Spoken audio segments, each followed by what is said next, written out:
Hi everybody, welcome. I thought I'd give you something different to look at. So, this is from Fiji. It's a cloth made from bark and then imprinted. And each of those symbols tells part of a story. So families have their own particular patterns and designs, as do clan groups. And this is how you record and tell stories. Isn't it gorgeous? Okay, well, I have to share with you, regular viewers. I woke up this morning thinking about John McCain. Aww, bless. And of this current crop of Republicans, this man is a standout. And I really send my love to the family because it must be a very hard time for them. And what an amazing man. And my father was in the Second World War. And when he got sick many years later, he was in a veterans hospital. So as a kid, I would go to what we called the war hospital, and I saw many, many men who'd been captured and tortured. And so they were starved and beaten, and some of them had their voice boxes cut out without anaesthetic. Terrible things were done. So I do have an image of some of the horrors that John McCain lived through.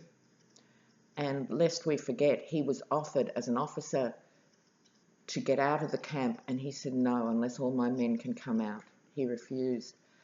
And when Trump said that crude, horrible, vicious, throwaway comment about I prefer people who weren't captured, that should have been the moment that killed his candidacy. It really should have. It really should have. That was the moment the Republicans lost all integrity.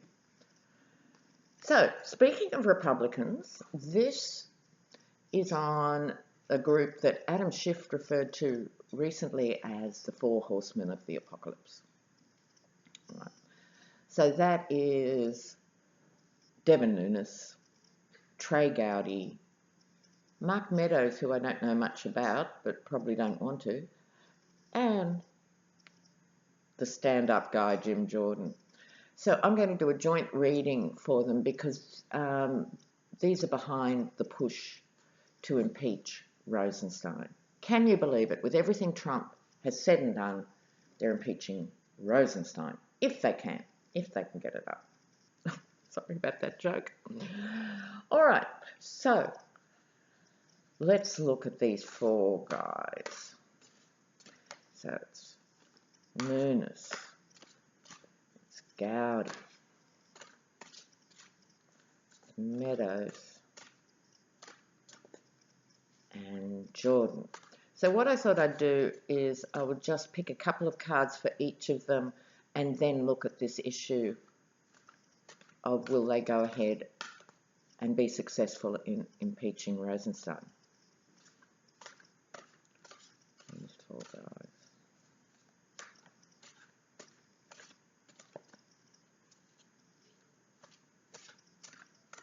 Of course, they get the top deck. All right, let's have a little look here. So, all right. So, bloody Devin Nunes. Now, let's have a look at Trey Gowdy. Oh, two cards came up, so he can have those two. Mark Meadows. What's going on for Mark Meadows?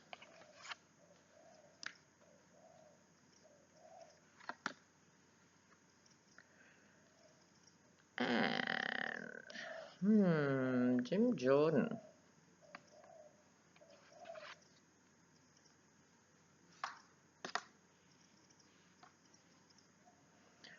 All right. These cards are so huge. Just put them aside for now.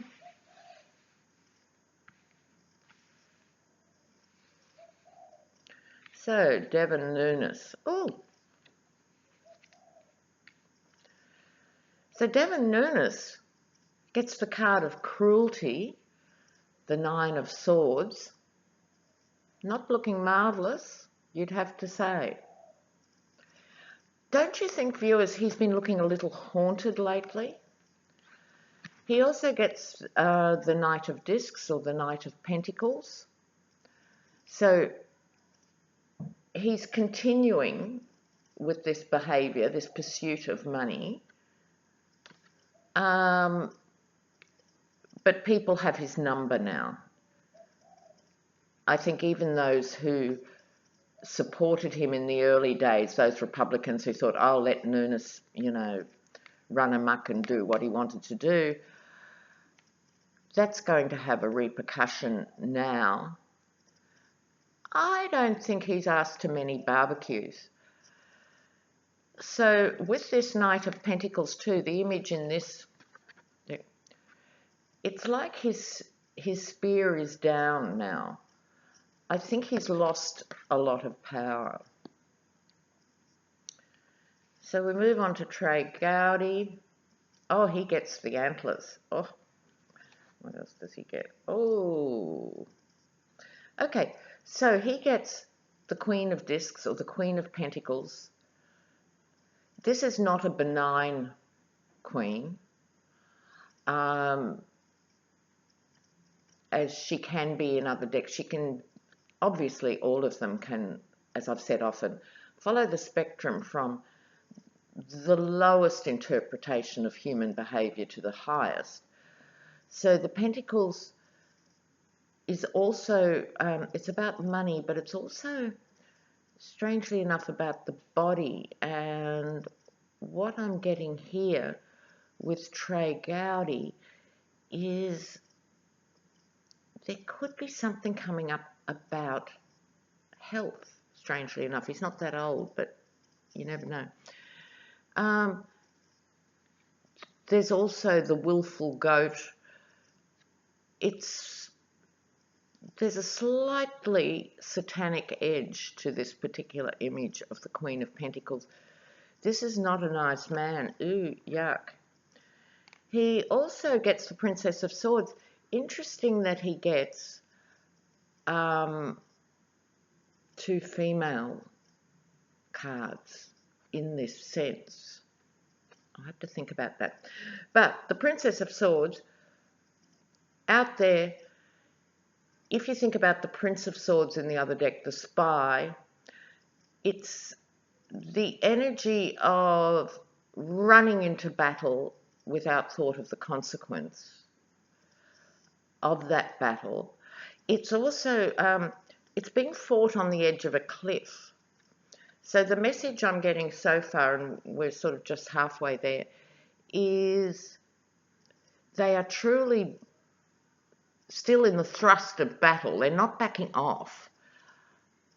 But it's like they're losing potency and power. He is going to continue lashing out and will continue to be a force for destruction, at least in the short term. So Mark Meadows. Different energy, right? This is real out there fighting energy. He gets the Hierophant, the government, the system of law and order, followed by the Hermit. This says to me he could retreat more than the others. He hasn't got that same sort of muscle power. He hasn't got the same fight in him. And the systems of law and order are creeping closer. So he's the one I know least about, and I've got no idea if he has corruption scandals in the wings in North Carolina or wherever he's from. But the system is going to come down on him. It's funny, that's not so much on those first two, but is on him. And the Hermit, I think he might not run again. We'll see what happens down the track with Mark Meadows. Now we have Jim Jordan. Yes, abundance and indolence. Isn't this interesting? Cups, emotion. He's the square-jawed, sort of quintessential Marlborough man type looking American. But he's emotionally struggling. So you have the Three of Cups, that's the one in the other deck with the three women celebrating, abundance and celebration. He thinks he's doing really well. He thinks people are celebrating him. He thinks he's doing a great job. He's quite satisfied with himself. And he is so misreading the situation, because he also gets the Eight of Cups, indolence. Just have a look there. It's interesting that it's indolence in the Toth deck. It's more generous in the other deck, but it's indolence here. Lazy. So he's intellectually lazy because he doesn't think through things, but he's not used to having to explain himself. You just have to look at the physicality of the guy, and he was always going to be one of those jocks in school. He wouldn't have stood up for kids being bullied. I'm not necessarily saying he was the bully, but it's like he's indifferent to anything. He's not a million miles from Trump, actually, in terms of he's a very selfish person. But this lazy thing, been given everything. So he didn't have to struggle even as a teenager, where most people struggle with something. Then he was a shoo-in for his political career, and he's got away with this sort of trading on that thing about all American masculine values, and he hasn't had to work very hard. So that probably sums him up quite well in a sense. And so now with this case going on, I really hope it brings him undone. In some ways, I think Jim Jordan could be, I think Trey Gowdy is the nastiest of the guys. This is just my opinion, not the reading. But Jim Jordan, yeah, there's a political laziness about him too, shortcuts. It's not a nice energy. Trey Gowdy is ideologically driven. Jim Jordan doesn't care. I don't think he realises there are people in America who aren't like him. He just has no clue at all. Just emotionally lazy, intellectually lazy. Lazy. Okay, so now into the more interesting aspect of the reading. Will they be able to impeach Rosenstein? Will the Republicans impeach Rosenstein?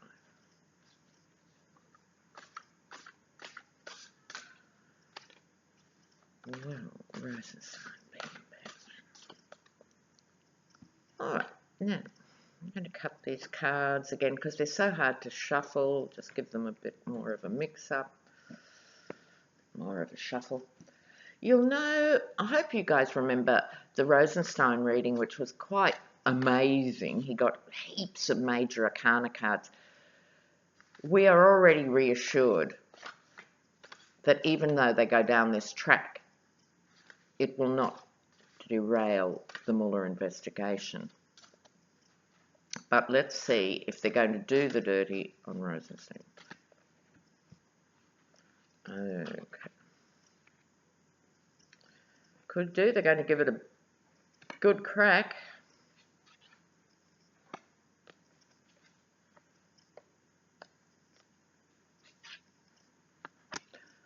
Oh, wow. Okay, in the centre, the Eight of Swords, interference. This is them interfering in due process. This is them as doing their best to keep deflecting from the Trump-Russian stuff. It's the quintessential central card for what they're trying to do. Fortunately, in the past, they have had success. Fortunately, I mean for them. So they assume it's going to be successful. But short-term outcome, the Hanged Man. This could mean a split vote. They're not quite able to get the numbers right. I'm pleased to see that in the short-term outcome card. Underneath, what's driving them, again, it is this Three of Cups and abundance. So abundance in the sense of they talk each other up and are convinced they've got the numbers. So they think everything's okay, but I'm not entirely convinced. And the reason I'm not entirely convinced is on top of the whole reading is the Tower. This is them. They are vandals of the Constitution, total vandals. And the all-seeing eye is watching them. So my take from this, could be wrong, is they're going to give it a good crack, and I think they'll be held up at the post. I really hope that's the case, dear viewers. And I wanted to thank you all. The comments have been fantastic. I read every comment. I can't always reply to every comment, but I read every comment. And I get information from you guys, which is great. And I also want to thank those who have been donating. That really helps me. Thank you, thank you, thank you. And don't forget, if you want a private reading, email me, lena.rodriguez.tarot@gmail.com. .com. So if you want a private reading, please get in touch. Okay, guys, a pleasure as always, and bye for now.